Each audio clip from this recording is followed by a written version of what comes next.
Hello there everyone, welcome back to Jack Talks Star Wars, and in today's video we're going to be talking about Chapter 15 of The Mandalorian, The Believer. But before we get into the video, if you haven't subscribed already and you want to stay up to date with my Mando Explained series and other videos coming, be sure to subscribe, it helps the channel go a long way. Now onto the video. So we start the episode in a junkyard where we find Mayfeld doing prison work, scrapping old TIE fighters. Cara shows up and takes Mayfeld to the Slave One where they meet with Boba, Fennec and Mando. We see that Boba has cleaned up his armor. What do you guys think? Do you like the cleaned up look of the armor, or do you prefer the more rustic look that we've had previously? Once aboard the Slave One, they discuss how to track Moff Gideon's light cruiser.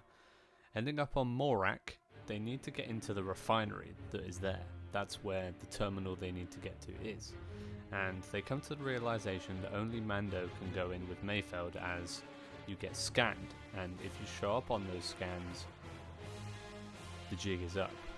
And Boba, they're going to recognize Boba. Fennec, she's wanted, and Cara Dune is, rebel resistance, so they'll know her. So it has to be Mando.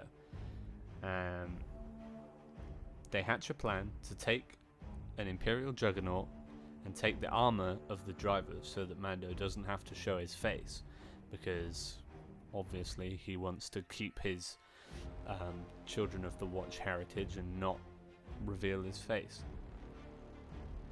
The Rhydonium in their Juggernaut is highly reactive, and if Mando and Mayfeld reached a high enough speed, it would combust.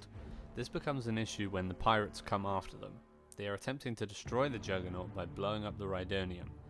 Mando fends them off before they can detonate it.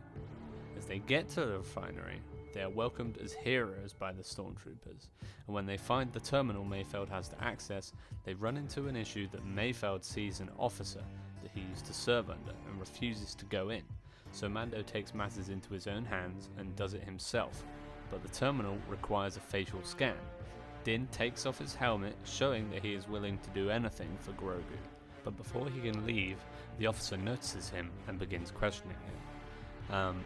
I think the fact that he takes his helmet off here is showing that after he's seen multiple people wearing Mandalorian armor taking off their helmet and they're still honorable Mandalorians, I think he's realizing that maybe his heritage of the Children of the Watch isn't what he actually is starting to believe in. I think he's starting to change his ideals, and I think we'll see by the end of this season and maybe in season 3 that he'll start just being like the rest of them and take his helmet off and not worry about it, because we've seen his face twice now, and this time he did it around people, which he's never done before.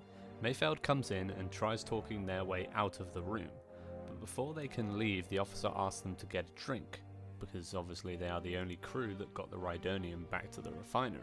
While at the table, Mayfeld begins talking to the officer and relives some of the terrible things that the Empire did on Operation Cinder that he was a part of. And as the officer shows no remorse for those who died, Mayfeld loses his temper and kills the officer. Now they need to shoot themselves out of the refinery and go out of the window on the south wall. Getting to the roof, Boba brings the Slave One and picks up Mando and Mayfeld. Mayfeld then uses the cycler rifle that Boba had from the Tusken Raiders to blow up the refinery by shooting the Rhydonium in one of the Juggernauts. As they are trailed by 2 TIE fighters, Boba engages a seismic charge and destroys both fighters. So the seismic charge, obviously, we saw that in Attack of the Clones, and they've brought that back and used the same great sound.